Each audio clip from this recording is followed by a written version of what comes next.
welcome to Movie Rehash. Today, I am going to explain an action thriller movie released in 2020 titled Greenland. Spoilers ahead, watch out and give your valuable feedback. The movie begins with a structural engineer named John Allen Garrity at work. He's busy looking at plans for a building. After work, he goes back home to his estranged wife, Allison, and their son, Nathan. Nathan has diabetes, so he carries around a device for insulin. Even though John and Allison are not getting along well, especially at home, they try not to argue for Nathan's sake. The main news is about a comet called Clark passing over the Earth. The Garrity family plans a party with friends and neighbors to see the comet. While John is out shopping, he gets a phone call from U.S. Department Homeland Security saying he, Allison, and Nathan must go to a secret bunker. On his way home, he notices military vans driving by. John goes to inform Allison, but the guests are already there. They all watch the news about a piece of Clark hitting the water. Suddenly, there's a slight tremor. John goes outside and experiences a massive shockwave. He rushes back inside to hear that the fragment hit Florida, causing severe damage. The presidential alert appears on TV, repeating the message and telling the Garritys to go to Robbins Air Force Base for bunker flights. John urges Allison and Nathan to pack quickly. Their neighbor Ed warns John that Clark is a big cluster of fragments, like the one that hit Florida. As they start driving away, another neighbor, Deborah, pleads for the Garritys to take her daughter Ellie, but John sadly knows they can't because Ellie might be turned away at the bunker. The Garritys reach the base but face a long line of traffic, forcing them to leave their car. Unfortunately, Nathan accidentally left his medication in the car while grabbing his blanket. A large crowd gathers, wanting to get on the planes. After getting wristbands for entrance, the family realizes the medicine is missing from their bag. John goes back to retrieve it, but when Allison mentions Nathan's condition to a soldier, they meet Major Breen. He tells Allison that people with conditions like diabetes can't board the plane.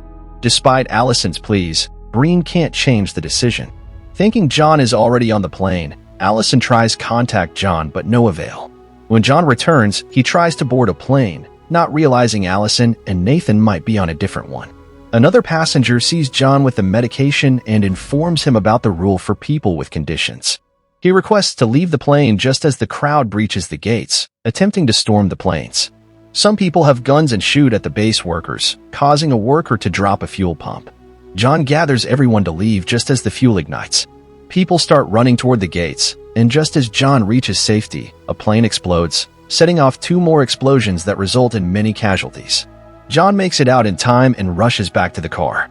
Allison and Nathan discover that their car was broken into. She leaves a note for John, instructing him to meet them at her father's house in Lexington, Kentucky.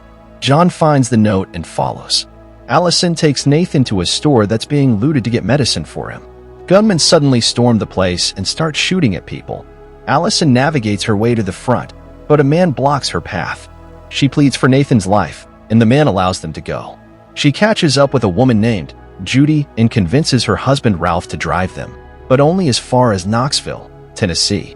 John continues on foot through the city, encountering more looters and witnessing additional fragments of Clark passing through the sky. He stops by a rooftop party in an attempt to get a signal to call Allison. They briefly talk before the call drops.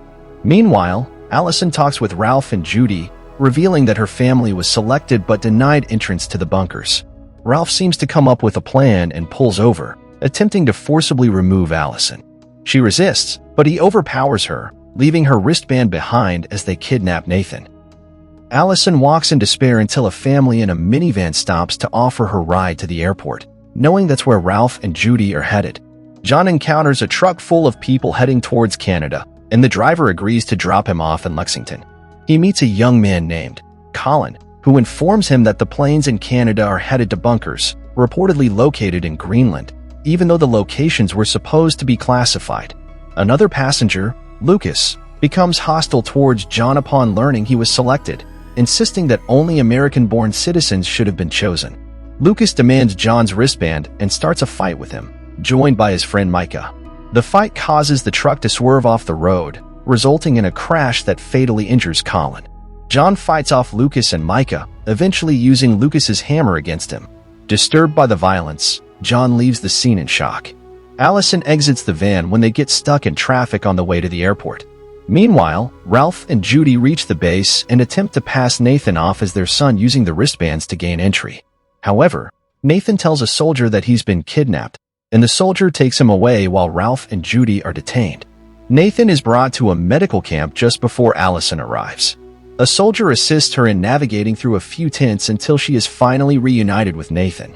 The next morning, John walks into an empty neighborhood and breaks into a house for food and water. Turning on the TV, he sees news of more devastating impacts worldwide, including the worst of Clark hitting Europe the next day, predicting a massive loss of plant and animal life and over 75 million deaths.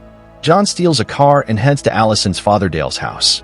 After a while, Allison calls the house to be picked up with Nathan down the road. Upon their return, Dale notices lingering issues between John and Allison. It comes out that John had cheated on her a while ago when their marriage was struggling. John expresses remorse for his actions. The family watches more news, grappling with the harsh reality that they will likely die within a day. John recalls Colin's information about planes going to Greenland and decides to try and make it there in time. They offer Dale a chance to join them, but he chooses to stay in his home and accept his fate. The Garrittys leave in Dale's truck and head toward Canada. They make it as far as upstate New York when they hear a radio report about molten debris heading their way. Fireballs begin raining down on cars and people. John guides Allison and Nathan to take cover beneath an underpass. He even assists a man trapped in his car, helping him get to safety as they wait out the chaotic situation. After the chaos subsides, the family resumes their journey and reaches the runway just as the plane begins to take off. John uses his truck to block the plane until the pilot steps out to confront him. The pilot explains that the plane is full, but John insists that only Nathan and Allison should board. However, Allison persuades the pilot to allow the entire family to board the plane. The plane reaches Greenland just as another fragment strikes the coast, creating a shockwave that leads to a crash. Both pilots are killed, but the main pilot signals to John that another plane is landing nearby, indicating that the bunkers must be close. John guides his family and the remaining passengers toward the airbase, where they are all taken underground just as the final impact of Clark is about to happen. The Garrittys embrace each other as they feel the force of the impact. 9 months later, other stations worldwide begin to make contact with Greenland. The atmosphere is gradually clearing from the radiation, allowing survivors to step out into what's left of the world. The Garrittys join them in celebrating the sight of birds flying by, a hopeful sign of recovery. In this way, movie ends here. Thanks for watching. Like and subscribe for more interesting movie recaps.